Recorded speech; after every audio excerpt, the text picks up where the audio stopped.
अध्याय 12 भक्ति योग। अर्जुन ने पूछा, जो आपकी सेवा में सदैव तत्पर रहते हैं या जो अव्यक्त निर्विशेष ब्रह्म की पूजा करते हैं, इन दोनों में से किसे अधिक पूर्ण माना जाए?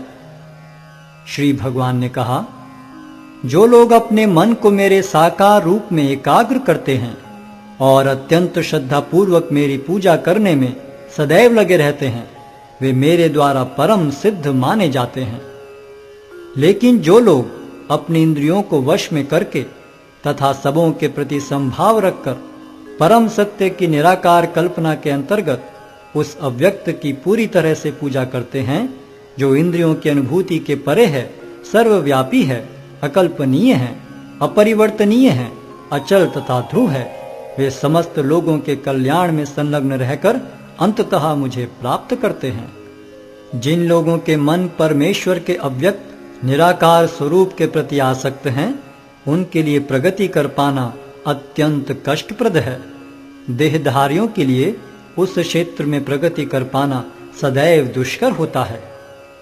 जो अपने सारे कार्यों को मुझ में अर्पित करके तथा अविचलित भाव से मेरी भक्ति करते हुए मेरी पूजा करते हैं और अपने चित्तों को मुझ पर स्थित करके निरंतर मेरा ध्यान करते हैं, उनके लिए हे पार्थ, मैं जन्म मृत्यु के सागर से शीघ्र उद्धार करने वाला हूँ। मुझ भगवान में अपने चित्त को स्थिर करो और अपनी सारी बुद्धि मुझ में लगाओ। इस प्रकार तुम निस्संदेह मुझ में सदैव वास करोगे। हे अर्जुन, हे धनंजय, यदि तुम अपने चित्त को विचल भाव से मुझ पर स्थिर नहीं कर सकते, तो तुम भक्ति योग के विधि विधानों का पालन करो। इस प्रकार तुम मुझे प्राप्त करने की चाह उत्पन्न करो। यदि तुम भक्ति योग के विधि विधानों का भी अभ्यास नहीं कर सकते, तो मेरे लिए कर्म करने का प्रयत्न करो, क्योंकि मेरे लिए कर्म करने से तुम पूर्ण अवस्था को प्राप्त होगे। किंतु यदि तुम मेरे इस भावनामृत में कर्म करने में असमर्थ हो, तो तुम अपने कर्म के समस्त फलों को त्याग कर कर्म करने का तथा आत्मस्थित होने का प्रयत्न करो। यदि तुम यह अभ्यास नहीं कर सकते, तो ज्ञान के अनुशीलन में लग जाओ। लेकिन ज्ञान से श्रेष्ठ ध्यान है और ध्यान से भी श्रेष्ठ है कर्म फलों का परित्याग, क्योंकि ऐसे त्याग से मनुष्य को मन शांति प्राप्त हो सकती है।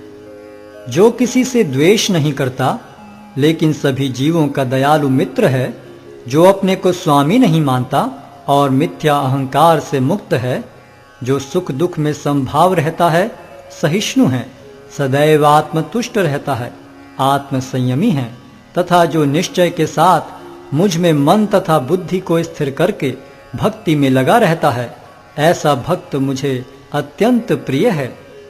जिससे किसी को कष्ट नहीं पहुंचता तथा जो अन्य किसी के द्वारा विचलित नहीं किया जाता, जो सुख दुख में भय तथा चिंता में संभाव रखता है, वह मुझे अत्यंत प्रिय है।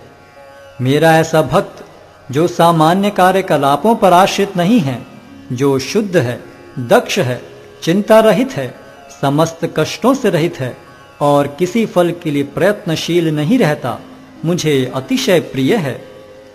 जो न कभी हर्षित होता है, न शोक करता है, जो न तो पछताता है, न इच्छा करता है, तथा जो शुभ तथा अशुभ दोनों प्रकार की वस्तुओं का परित्याग कर देता है, ऐसा भक्त मुझे अत्यंत प्रिय है।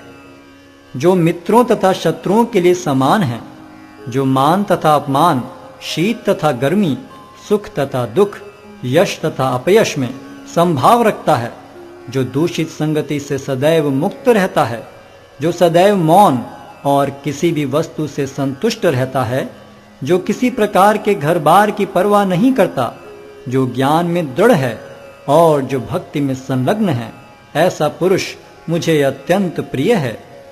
जो इस भक्ति के अमर पथ का अनुसरण करते हैं और जो मुझे ही अपना चरम लक्ष्य बनाकर श्रद्धा सहित पूर्ण रूपेण संलग्न रहते हैं, वे भक्त मुझे अत्यधिक प्रिय हैं।